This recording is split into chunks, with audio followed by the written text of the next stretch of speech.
Hey guys, hope you're doing well, and today we're going to be building Tyranitar out of Legos.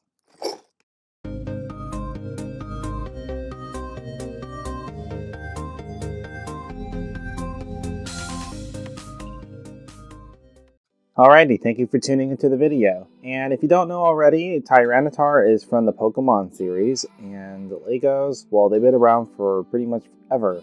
I don't know when they came out, but they've been around all my life. I've never really done like an actual Lego project, and I just stumbled across a bunch of Lego stuff at Target when I was shopping there, and I didn't know you can build like portraits. Like they have one of the Beatles or Harry Potter related stuff, but they also had things like Minecraft, Mario. What was another one? Star Wars. Like you could build like Darth Vader's helmet and stuff like that. I thought that was pretty cool, but when I stumbled across this Pokemon one, I was like, oh, I gotta build that. I gotta build that.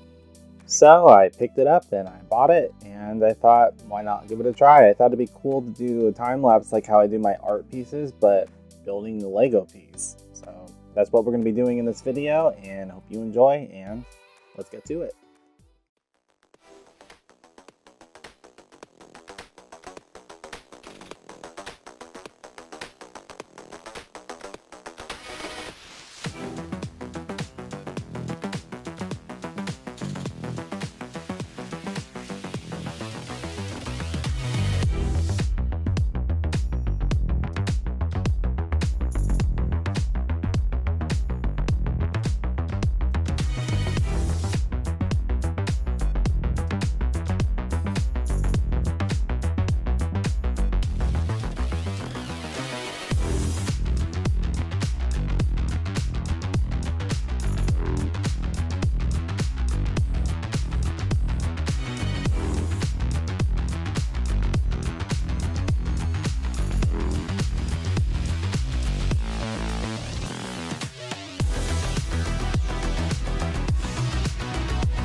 Alrighty, it is done, and it came out pretty awesome.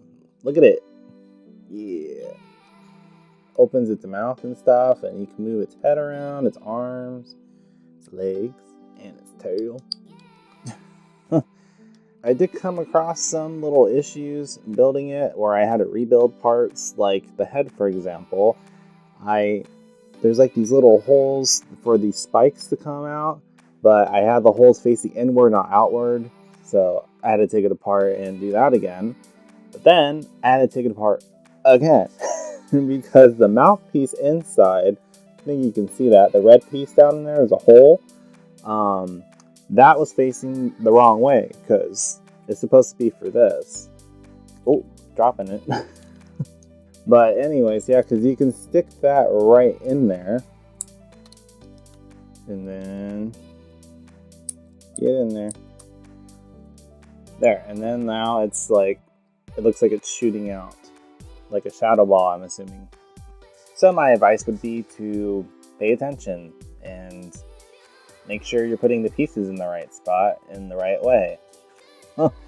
But unless you're dumb like me and you struggle a little bit with the instructions, but I figured it out, so you can figure it out too. But anyways, yeah, came out pretty cool. Love it, and now it's going to be up here next to all my figures, which I have so many, so they're filling up my desk space, which I'm going to have to figure out how to fix that problem. And I'm definitely planning to do more of these projects. I'm really curious as to how the Star Wars ones works, or the portrait ones. But in the end, it was a lot of fun to do, and I highly recommend trying this out, building little figures or landscapes, whatever LEGO has to offer. They pretty much stepped up a lot over the last time I paid attention to LEGOs. But yeah, so if you get bored, go try it out. And if you haven't already, please like, subscribe, and tickle the bell icon so you don't miss any notification for whenever I post a video. And I'm done talking now, and yeah, stay awesome, guys.